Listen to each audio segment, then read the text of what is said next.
Now, if you've ever boarded a plane in the U.S., you are likely to be intimately familiar with the TSA. Well, get ready to start seeing a lot more of them. The Transportation and Security Administration is expanding its reach to sporting events, music festivals, rodeos, and train terminals. It's all part of the TSA's Intermodal Prevention and Response Squad, or VIPR teams for short. However, complaints about the TSA's misconduct have increased by 27% in the last 2 years. This is per a recent Government Accountability Office report. So is this agency really best situated to search Americans everywhere they go? Earlier, I was joined by Michael Brooks, producer for the Majority Report. I asked him what he thinks about the TSA's expansion and what it means for Americans' civil liberties.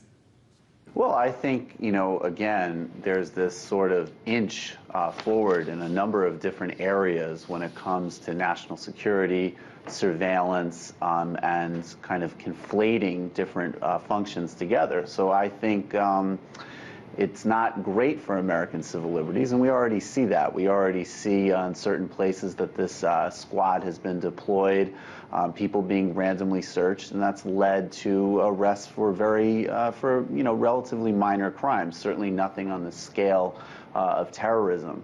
I think that it's important to see these programs just kind of growing organically in terms of their role in government and all of the contractors and special interests that surround them.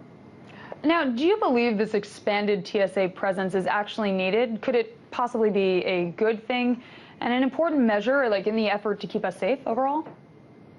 I mean, look, there is some type of terrorist threat, right? Like there are legitimate threats, and there does need to be some monitoring of that.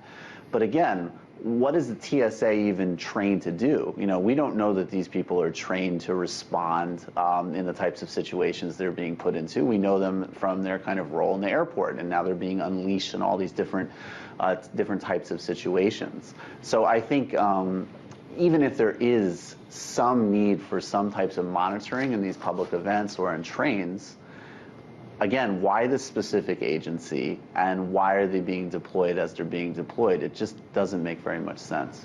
Now, when will we start seeing this increased security presence? Does the TSA plan to just phase it in, or will it happen all at once?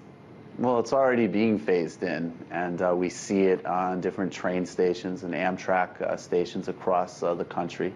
It's already led to some controversy, as I mentioned before, with some people being randomly searched by these agents, and then it leading to things like, drug charges and other things that don't have anything to do with the national security threat. So it's being phased in. I think the program started in 2005 after the Madrid attacks on Spain's rail system. Now, what can we expect in terms of the scope to the TSA security increase? Should we anticipate TSA pat-downs and metal detectors at the next sporting event that we attend? I definitely hope not. I think what we're already seeing, again, is we're seeing random searches. We're seeing these really kind of intrusive squads being placed at different events. And I don't think that there's any specific plans for those types of activities. But again, as this activity increases, the consequences are hard to predict in the long term. Now, according to the Government Accountability Office, TSA misconduct, it increased by 27% from 2010 to 2012, with more TSA agents and searches going on. Do you think that the number was only going to increase more and more?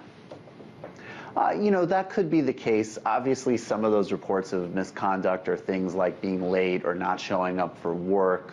So I think that, there's a number of different things to distinguish there. But broadly speaking, obviously, the more you grow an agency and the more you grow an agency that performs a really sensitive job and not always respectfully of people, that obviously leaves more room for potential abuse and misconduct, as well as a real misallotment of public resources.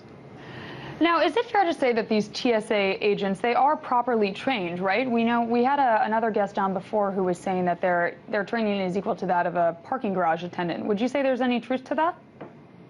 I would say that the TSA training is not very extensive, and that's very much on public record. I don't know if it's the equivalent to a parking attendant. Maybe a parking attendant might have actually better training in some respects. But it is not, at any rate, it is not the type of kind of thorough and extensive training in security, in intelligence that you might expect given the sensitivity and importance of their jobs. Michael, thank you. That was Michael Brooks, producer at The Majority Report. Thank you so much.